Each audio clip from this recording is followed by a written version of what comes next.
Assalamualaikum warahmatullahi wabarakatuh. Nama saya Yani Perawati, saya dari UPBJJ UP Medan dengan NIM 8601296683. Dan saya hormati Ibu Hapla Nasution, SPD MPD, selaku dosen pembimbing mata kuliah pembelajaran mikro. Pada kesempatan kali ini saya akan mempresentasikan RPPH untuk jenjang anak usia dini.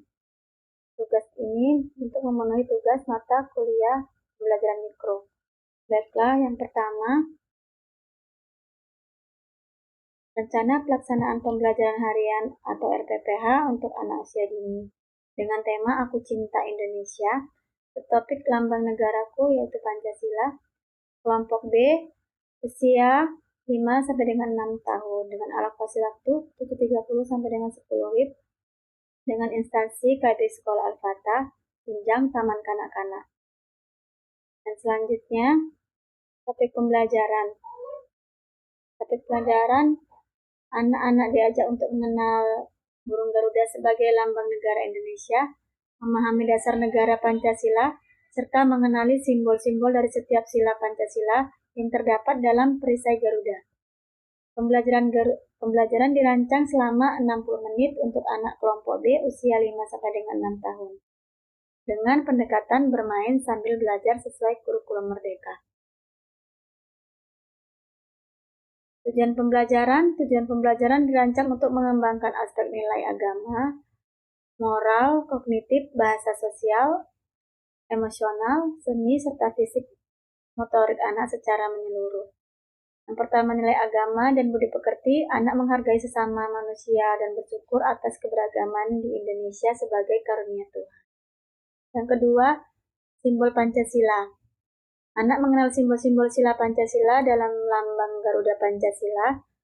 Yang ketiga, jati diri, anak bangga menjadi anak Indonesia, mengenali simbol negara dan menemukan sikap cinta tanah air. Dan yang keempat, cinta tanah air. Anak menunjukkan sikap cinta tanah air dengan bersama-sama bernyanyi lagu Garuda Pancasila. Dan yang kelima, dasar-dasar literasi, matematika, sains, teknologi, rekayasa, dan seni. Anak mampu menyimak cerita, menghitung jumlah simbol, ekspresif dalam seni, serta terampil menggunakan motorik halusnya. Dan yang keenam, kerjasama. Anak dapat bekerja sama dan berbagi bersama teman untuk menggali pengalaman kegiatan selama berlangsung. Dan selanjutnya materi pembelajaran. Materi pembelajaran yaitu burung Garuda sebagai lambang negara Indonesia, lalu teks Pancasila sila 1 sampai 5 dan 5 simbol dalam perisai Garuda, lalu sikap bergotong royong dan menyayangi sesama sebagai wujud pengalaman Pancasila. Pendekatan pembelajaran, materi disampaikan secara konkret dan menyenangkan agar anak usia dini dapat memahami nilai-nilai Pancasila melalui pengalaman langsung. Anak diajak mengamati gambar, bernyanyi, berkreasi, dan berdiskusi untuk memperkuat pemahaman tentang lambang negara dan simbol-simbol Pancasila. Pendekatan ini sejalan dengan prinsip kurikulum Merdeka yang berpusat pada anak. Dan selanjutnya, alat dan bahan. Alat dan bahan yang pertama media visual, gambar Garuda Pancasila sebagai media utama mengenal lambang negara dan simbol-simbol sila. Yang kedua, kertas origami digunakan untuk membuat kolase simbol Pancasila secara kreatif bersama-sama teman.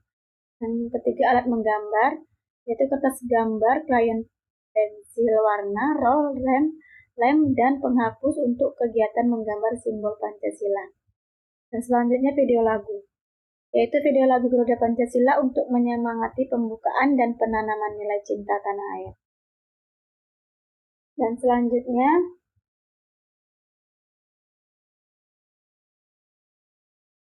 kegiatan selanjutnya yaitu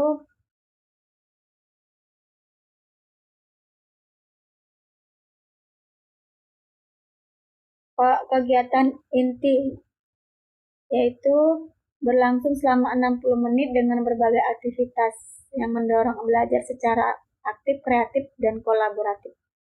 seperti mengamati gambar. Anak mengamati gambar Pancasila dan mengenal setiap bagian dari lambang negara Indonesia secara visual. Dan selanjutnya menggambar dan mewarnai. Anak belajar menggambar simbol-simbol Pancasila menggunakan kertas gambar dan mewarnai dengan krayon atau pensil warna. Selanjutnya, membuat kolase. Anak membuat kolase simbol-simbol Pancasila dari kertas origami, menggunting dan merekatkan bersama teman. Dan selanjutnya menyebutkan 5 sila. Anak menyebutkan 5 sila Pancasila secara bersama-sama untuk memperkuat pemahaman dan hafalan. Dan selanjutnya kegiatan penutup. Kegiatan penutup yaitu refleksi dan apresiasi. Sekitar 9.45 sampai dengan 10 WIB. Yaitu berdiskusi dan tanya jawab. Guru mengajak anak duduk melingkar dan menanyakan, misalnya apa saja kegiatan kita hari ini, atau kegiatan apa yang paling disukai anak-anak. Anak menunjukkan perasaan mereka hari ini, misalnya apakah mereka senang, sedih, atau biasa saja. Lalu kita bimbing anak untuk membereskan peralatan dan menunjukkan hasil karya anak sebagai bentuk apresiasi. Penutup pembelajaran, guru memberikan informasi singkat mengenai rencana kegiatan apa besok yang akan dilakukan. Lalu menyanyikan lagu penutup bersama-sama, dan setelah itu doa bersama sebelum pulang dan mengucap salam. Kegiatan penutup dirancang untuk mengakhiri pembelajaran dengan suasana yang positif memberikan apresiasi atas hasil karya anak. Dan selanjutnya, asesmen pembelajaran. Asesmen dilakukan secara menyeluruh untuk memantau perkembangan anak dalam mengenal lambang negara dan memahami nilai-nilai Pancasila melalui berbagai teknik pencatatan. Yang pertama, catatan anekdot, yaitu mencatat kejadian khusus anak bermain dan berinteraksi selama kegiatan pembelajaran berlangsung. Lalu yang kedua, hasil karya, yaitu dengan foto hasil menggambar dan foto hasil kolase anak didokumentasikan sebagai bukti nyata kemampuan kreativitas dan pemahaman anak terhadap simbol-simbol Pancasila. Dan selanjutnya, checklist. Mengamati dan mencatat pemahaman anak tentang lambang negara dan sila-sila Pancasila menggunakan format checklist yang terstruktur untuk memudahkan evaluasi. Dan selanjutnya, skala capaian perkembangan anak. Indikator penilaian dalam kegiatan mewarnai simbol negara untuk anak usia 6 tahun dirancang sebagai tolak ukur objektif untuk memantau 3 aspek perkembangan utama anak secara menyeluruh.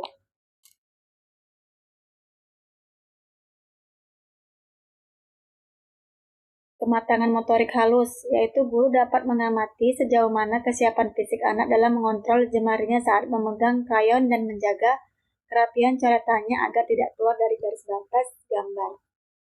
Lalu kognitif, fokus penilaian terletak pada kemampuan anak dalam menyelaraskan realita visual dengan konsep pengetahuan yang ia miliki yang dibuktikan melalui ketepatan memilih warna yang sesuai dengan warna asli simbol-simbol Pancasila.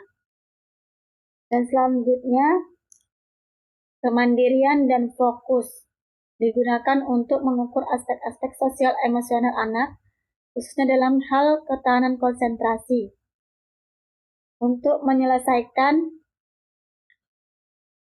lembar tugasnya dari awal hingga akhir secara personal tanpa bergantung pada bantuan guru. Dan selanjutnya, ringkasan RPPH. Rencana pelaksanaan pembelajaran harian ini dirancang untuk menanamkan nilai-nilai Pancasila dan cinta tanah air sejak usia dini melalui kegiatan yang menyenangkan, bermakna, dan berpusat pada anak sesuai kurikulum Merdeka. Demikianlah presentasi RPPH yang saya buat, dan atas perhatiannya saya ucapkan terima kasih dan wabillahi taufiq wal hidayah. Wassalamualaikum warahmatullahi wabarakatuh.